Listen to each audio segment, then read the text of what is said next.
As dawn slowly crept over the inn, Don Quixote regained consciousness from his swoon. His body ached from head to toe, yet his spirit remained unbroken.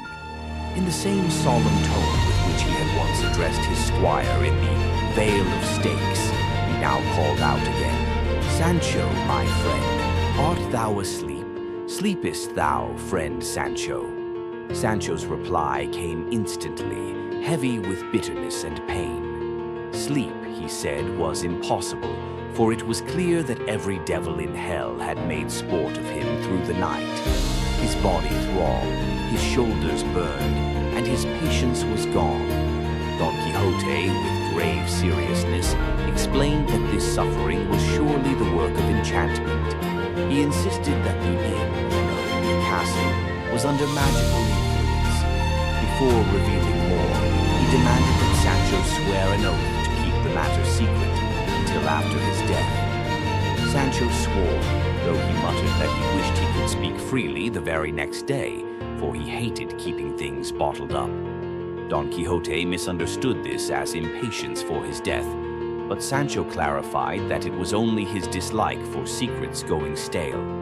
With solemn pride, Don Quixote then recounted his latest adventure. He claimed that during the night, the beautiful daughter of the lord of the castle had come to him, drawn by his noble presence and knightly bearing. Her beauty, wit, and grace surpassed all description.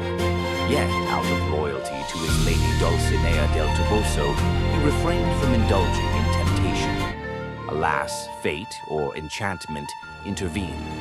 Just as their tender discourse reached its height, a monstrous, unseen giant struck him brutally, battering his jaw and ribs. Don Quixote concluded that some enchanted Moor guarded the maiden's beauty, making her unattainable. Sancho listened in disbelief, nursing his own wounds and wondering how such adventures always ended with his body paying the highest price. Sancho bitterly complained that while his master enjoyed imaginary princesses, he himself had received nothing but merciless blows. 400 Moors, he claimed, must have beaten him through the night. He cursed his luck and his lineage, declaring that he was no knight-errant and never would be, yet bore more suffering than any hero. Don Quixote tried to comfort him. Such trials, he explained, were the price of glory. And then, with renewed confidence, he revealed a solution. A miraculous healing remedy known as the Balsam of Fierabras, capable of curing any wound in an instant. As they spoke, the Cuadrillero, the officer of the Holy Brotherhood, re-entered with a lamp. Sancho, seeing his grim figure emerging from the darkness, believed the enchanted Moor had returned for further punishment. Don Quixote calmly dismissed the fear, explaining that enchanted beings rarely allowed themselves to be seen, though Sancho argued they were certainly felt. The officer approached and spoke bluntly to Don Quixote, addressing him as "good man." This insult enraged the knight. Knights errant, he declared, were not spoken to in such a manner. The officer, angered in turn, struck Don Quixote on the head with the lamp, shattering it and plunging the room into darkness. Sancho was convinced this proved the Moor's existence.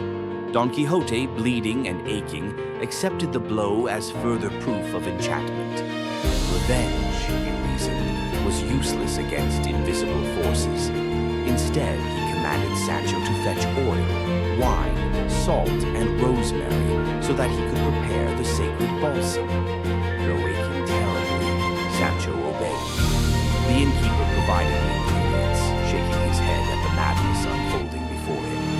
Back in the room, Don Quixote mixed the potion carefully, boiling it until he believed it perfect. Over the flask, he recited prayers, paternosters, Ave Marias, and creeds, marking each with solemn crosses. The stage was set for a cure that would prove far more memorable than miraculous. Once the potion was complete, Don Quixote felt compelled to test its power at once. He drank nearly a quart of the foul-smelling mixture. Within moments, his stomach rebelled violently. He vomited with such force that nothing remained within him, and his body broke into a profuse burning sweat. Exhausted, he ordered those around him to cover him and leave him alone. For over 3 hours he lay motionless, while Sancho, the innkeeper, and the officer waited anxiously.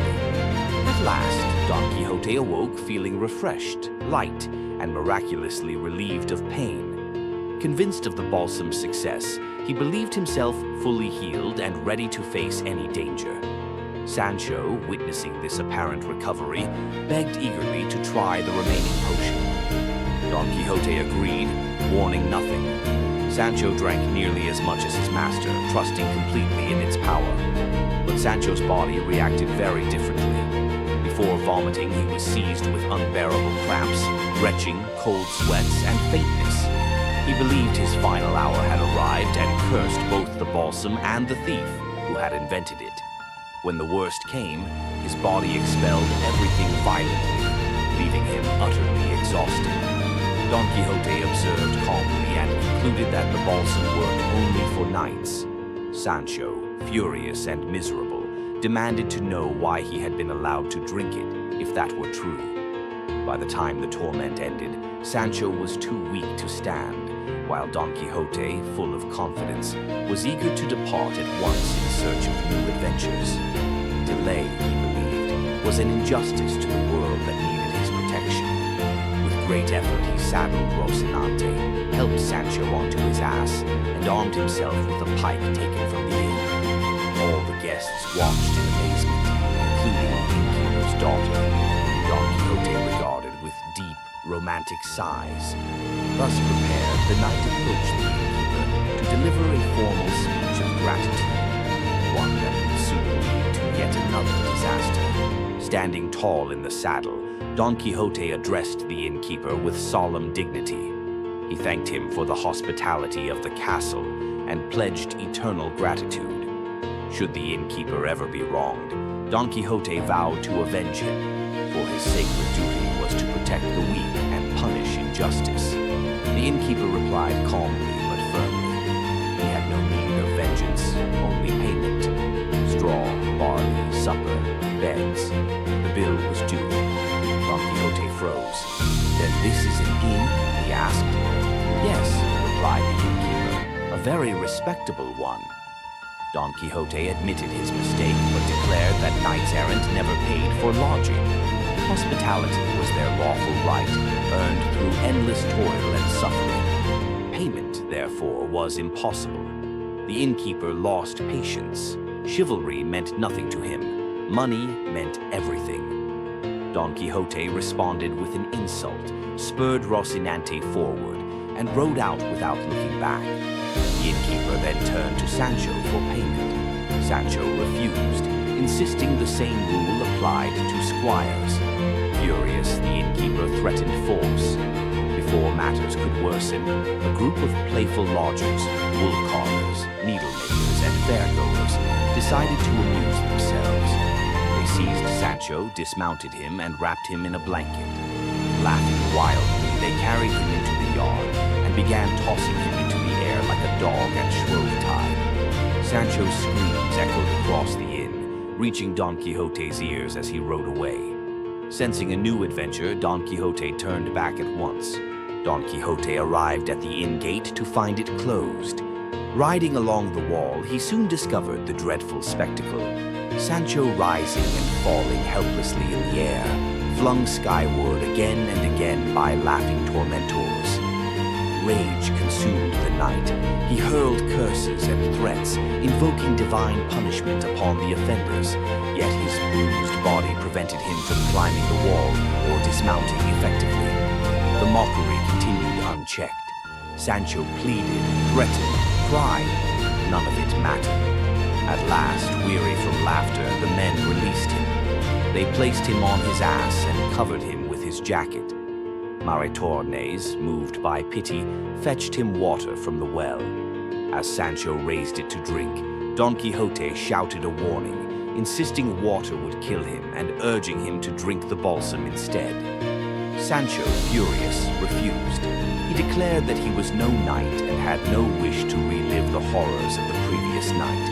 He drank the water eagerly, then demanded wine instead, which maratones kindly provided at her own expense. Refreshed, Sancho mounted his ass and exited the inn triumphantly, having paid nothing. The innkeeper seized his saddlebags as compensation, but Sancho was too dazed to notice. The innkeeper wished to close the gate, but the pranksters refused. Don Quixote and Sancho rode on, battered, humiliated, yet unchanged in spirit.